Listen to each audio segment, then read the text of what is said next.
Modi eight 20 किताब का विमोचन करते हुए समाज कल्याण मंत्री डॉक्टर वीरेंद्र कुमार ने श्रम तथा वन मंत्री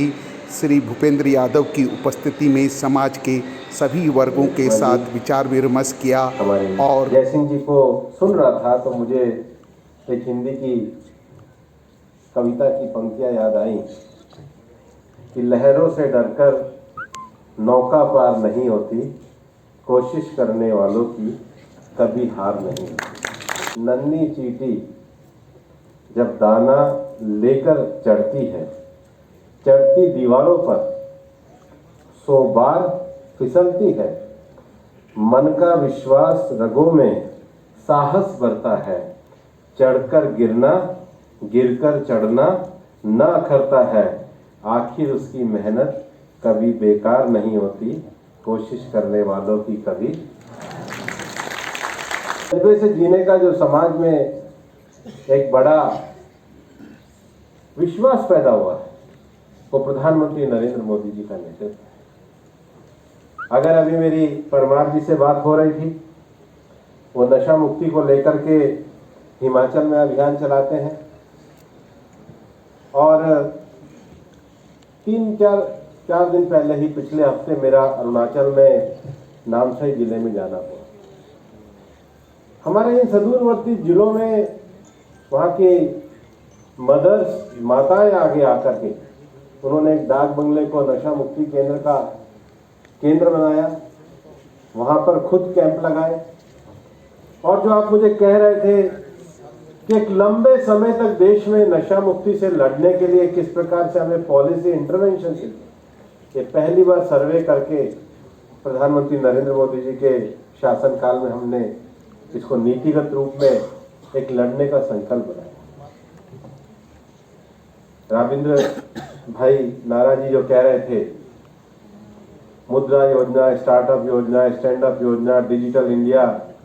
आत्मनिर्भर भारत योजना, ग्रामीण कौशल विकास, प्रधानमंत्री कौशल विकास योजना, प्रधानमंत्री स्वनिधि योजना, ये समाज के सभी दलित, शोषित, वंचित लोगों तक लगातार एक स्केल के साथ जाने का कार्यक्रम है। और इससे पहले हमारे देश में जो हमारे ट्रांसजेंडर साथी हैं, भाई हैं, उनके पॉलिसी को लेकर के एक अधूरापन रहता, डेफिनेशन का अभाव था। उनके खिलाफ जो एक क्रिमिनलाइजेशन की मानसिकता रहती थी, उसके लिए नियम का अभाव था। उनका राइट टू रेजिडेंस, हमारी तरह उनका राइट टू रेजिडेंस जो संविधान का आर्टिकल देता है, उसमें समानता उनके जीवन में चाहिए थी। एम्प्लॉयमेंट के अवसरों में उनकी सुनिश्चितता होनी चाहिए थी। अगर शिक्षा के प्रति उनका मन है तो ये उनका स्वाभाविक अधिकार बनना चाहिए था। जीवन की अनेक विषमतापूर्ण स्थिति में रहते हुए उनके स्वास्थ्य की संभाल होनी चाहिए थी। उनका सर्टिफिकेट ऑफ आइडेंटिटी देने का एक सरकार का संकल्प होना चाहिए था। उनके वेलफेयर मेजरमेंट के लिए एक निश्चित बोर्ड और उनके खिलाफ ऑफेंसेस के लिए पेनल्टी का प्रावधान होता था। और ये अगर देने का काम किया तो 2019 में प्रधानमंत्री नरेंद्र मोदी जी की सरकार। मेरी दृष्टि में स्वतंत्रता के 3 महत्वपूर्ण आयाम होते हैं: सामाजिक स्वतंत्रता, आर्थिक स्वतंत्रता और आध्यात्मिक स्वतंत्रता। जहां तक हम सामाजिक स्वतंत्रता की हम बात करें तो सामाजिक स्वतंत्रता का मूल आधार है डॉक्टर भीमराव अंबेडकर जी के द्वारा रचित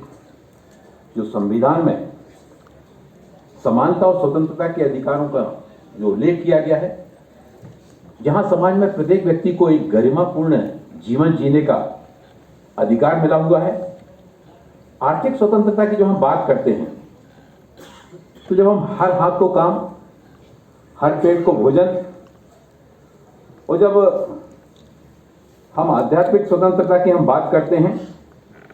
तो आध्यात्मिक स्वतंत्रता में हम देखते हैं कि पंडित दीनदयाल उपाध्याय जी का जो दर्शन है अंत्योदय,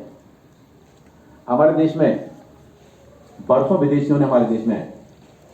राज किया और हमारी संस्कृति को, हमारी पहचान को नष्ट करने का लंबे समय तक एक प्रयास हुआ। लेकिन हमारे देश में संत कबीर आए, गुरु नानक आए, दयानंद सरस्वती आए, शंकराचार्य जी आए, स्वामी विवेकानंद जी आए, डॉक्टर हेडगेवार जी आए, पंडित दीनदयाल उपाध्याय जी आए। और इन्होंने न केवल समय समय पर समाज का मार्गदर्शन किया, बल्कि आज जब हम वर्तमान की बात करते हैं तो वर्तमान में भारत के गौरवशाली प्रधानमंत्री आदरणीय नरेंद्र मोदी जी के प्रधानमंत्री बनने के बाद भारत की आर्थिक, सामाजिक और आर्थिक उन्नति की इस यात्रा में 2014 के बाद जिस तरह से इस क्षेत्र में काम हुए हैं, विश्व बैंक के द्वारा, IMF जैसी संस्थाओं के द्वारा जो कहा जा रहा है कि 21वीं सदी में भारत आर्थिक महाशक्ति बनकर उभरेगा, ये गलत नहीं कहा जा रहा। अभी 14 के बाद और इस क्षेत्र में जो हमारे अनुसूचित जाति के OBC वर्ग के हमारे जो नए युवा उद्योगपति आगे आ रहे हैं, सरकार किस तरह से उनके लिए स्टार्टअप, स्टैंडअप और आर्थिक सहायता के माध्यम से एक बैंक के लिए 3 अनुसूचित जाति के व्यक्तियों को सपोर्ट करने का जो अभियान प्रारंभ हुआ, उससे आज हमारा समाज से अंतिम पंक्ति के अंतिम छोर पर खड़ा हुआ नौजवान भी आज सक्षमता के साथ में न केवल आगे बढ़ रहा है, बल्कि दूसरों को रोजगार देने की दिशा में भी और भारत को आत्मनिर्भर बनाने की दिशा में भी आगे बढ़ चला है। चाहे दिव्यांगजनों के विकास की बात हो, चाहे अनुसूचित जाति पिछड़ा वर्ग के वित्तीय विकास की बात हो, चाहे हमारे ट्रांसजेंडर समुदाय के विकास की बात हो, चाहे हमारे घुमंतु विमुक्त जातियों के विकास की बात हो, आइए हम सब संकल्प लें, कदम से कदम मिलाकर देश को आगे बढ़ाने में व्यक्ति पीछे, समाज आगे, इस भावना को बलिता देते हुए हम सब आगे बढ़ें। हमारे परिवार के आसपास कोई ऐसा नीडी व्यक्ति है, उस व्यक्ति की समस्या को संबंधित विभाग तक पहुंचाकर, संबंधित मंत्रालय तक पहुंचाकर उसके निराकरण करने का संकल्प लेकर अगर हम सब यहां से जाएंगे तो मैं समझता हूं कि देश के प्रधानमंत्री आदरणीय नरेंद्र मोदी जी जो राष्ट्र के सपनों को साकार करने में लगे हुए हैं, उनके कदम से कदम मिलाकर हम सब भी आगे बढ़ सकेंगे। और इन 2 लाइनों के साथ में अपनी वाणी को विराम देना चाहूंगा कि बुलंद बादों की बस्तियों को लेकर हम क्या करेंगे, बुलंद बादों की बस्तियों को लेकर हम क्या करेंगे, हमें हमारी जमीन दे दो, आसमां को लेकर क्या करेंगे। बहुत बहुत आभार, बहुत बहुत